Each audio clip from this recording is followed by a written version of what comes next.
I never planned to go on the dark web. I work in cybersecurity, mostly handling minor breaches and phishing scams, but every so often, I come across something worse. A client had hired me to track down the source of a leaked database, and while digging through forums, I found a link buried in a discussion thread. It was just a single word, watch, followed by a random string of characters. It wasn't a normal URL, it was a Tor address. Curiosity got the better of me. I copied it into my Tor browser, half expecting a dead link or some sketchy ad site. Instead, it loaded a black screen with a single white play button. There was no title, no description, no comments. Just a live stream labeled 0 viewers. I hesitated, then clicked. The video feed was grainy, washed in the sickly green of night vision. The camera was stationary, placed in a small, windowless room. At first, I thought it was abandoned. Just cracked cement walls and a single metal chair in the center. But then I noticed something on the floor. A dark, wet stain. Then, movement. A man entered the frame, wearing a hoodie pulled low over his face. He dragged something behind him. A body. I tensed, gripping my mouse. The person he was dragging was alive. Their arms twitched weakly, their breath shallow. The man bent down and, without hesitation, pressed a knife to their throat. I slammed my laptop shut. My heart was pounding. This had to be fake. Some kind of twisted performance art, right? But something about the way the blood had pooled. The faint gurgling sound. God, it felt too real. I should have closed Tor, wiped my cache, and moved on.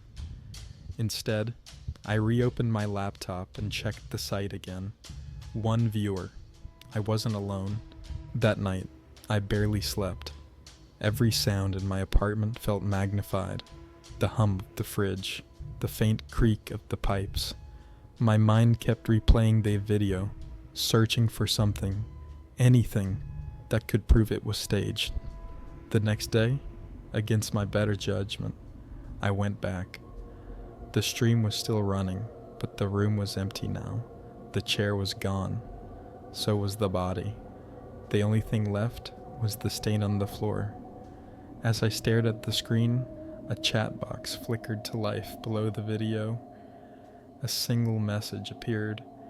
"Why did you leave?" I froze. The message had no username attached, just a blank space where a name should be. I didn't respond. I shouldn't have even been there, but my fingers moved on their own, typing. What is this?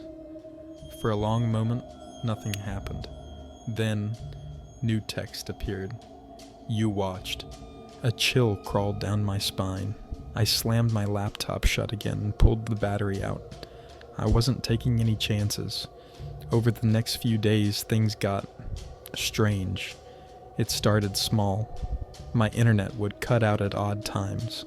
My phone would vibrate, but there'd be no notifications. My security cameras, installed after a break-in last year, flickered, static creeping in at random moments. Then, one night, I woke up to a sound. A soft, rhythmic tapping. I sat up, heart pounding. The room was dark, but my eyes adjusted. The sound was coming from my window. I live on the 3rd floor. For a long time, I didn't move. I just listened. The tapping was slow, deliberate, like someone was testing the glass. I forced myself to stand and flicked on the light. The sound stopped instantly. I walked to the window and peered out. The street below was empty, just the usual rows of parked cars and dimly lit streetlights. No movement. I told myself it was a tree branch. Wind, maybe. Then I remembered. I don't have any trees near my window. I convinced myself I was being paranoid. Maybe the stress was getting to me. I reset my router, changed all my passwords, and told myself it was over.